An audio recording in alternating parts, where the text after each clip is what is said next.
Okay, so I had a little downtime and I wanted to answer viewer questions.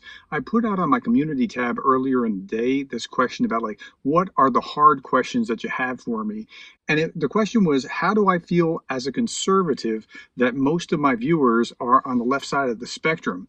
And it is it's not lost on me. The irony is not lost on me that's who generally watches me. And I didn't set out to build that. I set out to support Ukraine and try to offer context and insight into what was going on, and never imagined that that's who would largely come over to watch me.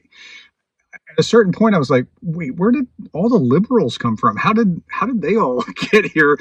And then I started asking myself, where are the conservatives? And then I was like, okay, I get it. It's the MAGA influence that's affecting the conservatives, and that's what's tamping that down. Okay, so and I'm speaking to these kind of things, and early on, the liberals would say, don't talk about politics. You shouldn't be talking about politics. Why are you talking about politics? I'm not going to watch you if you keep talking about politics. Well, look, if politics are more important to you than people dying in Ukraine, you're in the wrong channel. I mean, that's what it is.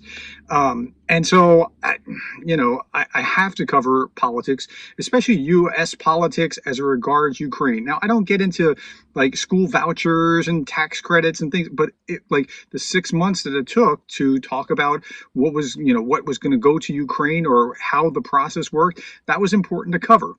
So I come to things with a different perspective, and people get that. I mean, they hear what I have to say, and then they're adding some structure to their own mental scaffolding if they come from the left. And I do the same thing on the other side. I listen to a lot of pro-Ukraine YouTubers who are from the left side of the spectrum, and then I incorporate that into what I'm thinking as well. So we're doing the same thing.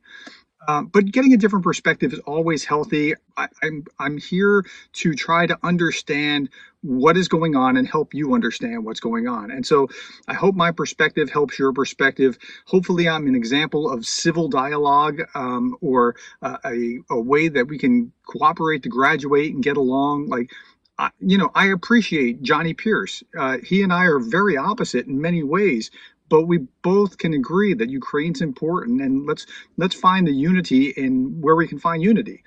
Um, I don't know that I could have built this audience if I intended to, so it's very ironic to me, because again, I never set out to build this particular community, but I just fully support Ukraine. And if you do too, you're in the right place. And I might see things different, but maybe that'll help you see things different. So that's how I process it. I think it's on balance a very healthy thing, and we can influence each other. Like, I read your comments and I try to understand, but and over time, one of the really nice things is a much more nuanced view of what's actually happening with the war in Ukraine, especially in the American side. And for my European audience, or European, Canadian, Australian, and that's about a third of, okay, so Britain, Canada, and Australia are about a third, and then the rest is other parts, mostly European. Hopefully I can interpret what's happening in the American system so that they can see what's going on. But even then, they tend to lean far more to the left. But I'm comfortable with that. I'm happy about that. Let's talk. Let's work together and try to work this out. All right. I hope that answers your question. Thank you for your time, and thank you for being the kind of person that cares about Ukraine.